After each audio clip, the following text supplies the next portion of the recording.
Hey there, welcome. Hope you're doing well. It's actually an idea that my friend came up with. I can't take credit for this, but I thought before I do the week forecast each week, why don't I do kind of a warm up video for myself? And basically, what I'm going to do is draw a card from my tarot deck. This is a tarot deck that I actually created myself. But each week, I will draw a card for the following week. So today, we're talking about the week of Monday, March 10th through Sunday, March 16th, 2025. And we're just going to talk about kind of what to expect based on this one card that I drew. So for whoever's listening, this is what I see for you. So I drew the card, the Pisces card. By the way, you'll notice if I keep doing these, you'll notice that so this deck that I created, it is very strongly based on the seasons and on the zodiac signs, but I also did add in some different patterns of my own, and I kind of deviated from the kind of traditional pattern or rhythm, if that makes sense. So you'll see that there are some like discrepancies from how things like normally go or typically go. I added a fifth element, I added some extra cards. But anyway, so let's get into it. So this is the Pisces card, which I think is just so funny. It's such a synchronicity because currently we're in Pisces season. Sun is in Pisces. And not only that, but we also have Saturn, Neptune, and the North Node in Pisces. And so much is focused on Pisces. This is the sign immediately before the spring equinox for the Northern Hemisphere. So it kind of represents being so close to that tipping point. Like the light is increasing, it's increasing. There's a lot more warmth than what we experienced in the last two zodiac signs or seasons in Capricorn and Aquarius, where things were so dark still. Things were gaining light and we were kind of building on this new dream of some sort, but we weren't quite there yet to like have the momentum to actually start achieving it, if that makes sense.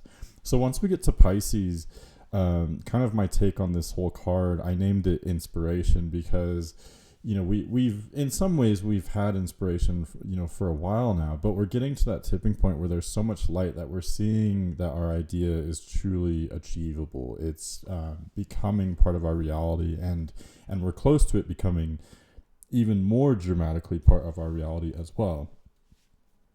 So at this time there's a lot of different energies. There's so much creative potential. There's so much dreaminess. There's so much in the ether that has yet to be created, but there's also enough light that there has been some momentum, some kind of creation. This kind of reminds me of the like sextile aspect or the like waxing crescent moon, because it's that point where you have enough light to kind of see what's happening, but there's still so much yet to be created. And I think that's why this is such an optimistic card, so inspired as it is. And I also named it Decision, which I know that sounds a little weird.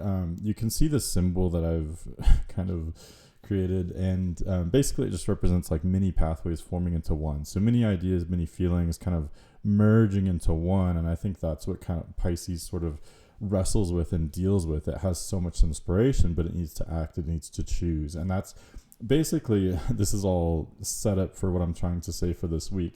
I think this is the point that we're at now. There's so much that has been kind of like merging and kind of molting. I don't know if that's the right word. Like so much kind of struggling to take shape within the collective consciousness, I think. There's so many different ideas, so many different feelings, and we feel kind of ambivalent, and there's no direction. But I think now we can feel, though, that we're very close to something very powerful. We're almost at that tipping point. That is not only true because we are in Pisces season, we're almost at the spring equinox, almost into Aries, where things become much more active and clear. Not only is it because of all that, but it's also because Saturn and Neptune, which as I mentioned are currently in Pisces, they're about to enter Aries in just a couple months in May. So again, like it's much bigger than just almost being at spring. We're really almost at a global spring, not like weather-wise, but thematically. I did label this the zero card though. So this, in my mind, or at least in this deck that I created, it represents this like I said, a tipping point. It's a turning point. Zero is kind of that halfway point between one cycle and the next. So this is almost like a void in between two larger cycles, if that makes sense. It very much reminds me of the world card, the world tarot card. And this is the opposite of Oblivion. So if we were to get this card reversed, which I don't think I'm going to do reversed cards in this series, but I did put that up there.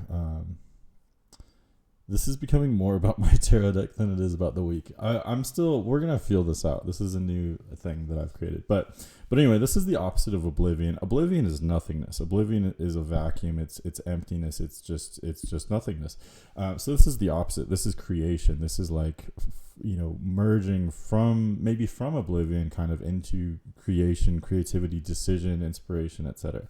We're moving forward. It's really, I think I'm going to leave it there, but basically, maybe I'll leave it there, maybe I won't, but basically to summarize, I think every single one of us, regardless of our astrology, like we are so close to something major. Like not only is something really major happening for each and every one of us in March with Mercury and Venus retrograde and with the eclipse season, with the 2 eclipses, but again, also with Saturn and Neptune entering Aries around the same time in May, and then Uranus entering Gemini in June. There's so much change happening. We're really at the end of a huge era, like the era between 2008 or 2010 going up to now. It basically ends right around now, and then there's this entirely new phase where there's a lot of yang energy that starts just a little bit further into the year, and that will continue, by the way, for the rest of the decade. For those of you that do listen to my videos, you've heard me say this probably many times, but this is something I've been looking forward to at least since 2020, if not before that. I've seen all these yang outer planets in the last half of the decade, and I'm so looking forward to that. I know it's going to be volatile. I know that it's going to be dramatic, but I'm up for that. I personally am subjectively in favor of yang energies. I love that, like, action and that, I guess you could say, masculine energy or like action oriented energy. So I'm excited. I hope you are too. But I think this card is just reaffirming that we are so close to a tipping point this coming week. So I hope you enjoyed that. Forgive me for, thank you for your patience as I kind of test the waters with this. But I hope you'll join me for this week forecast as well. So thanks for watching and have a great week.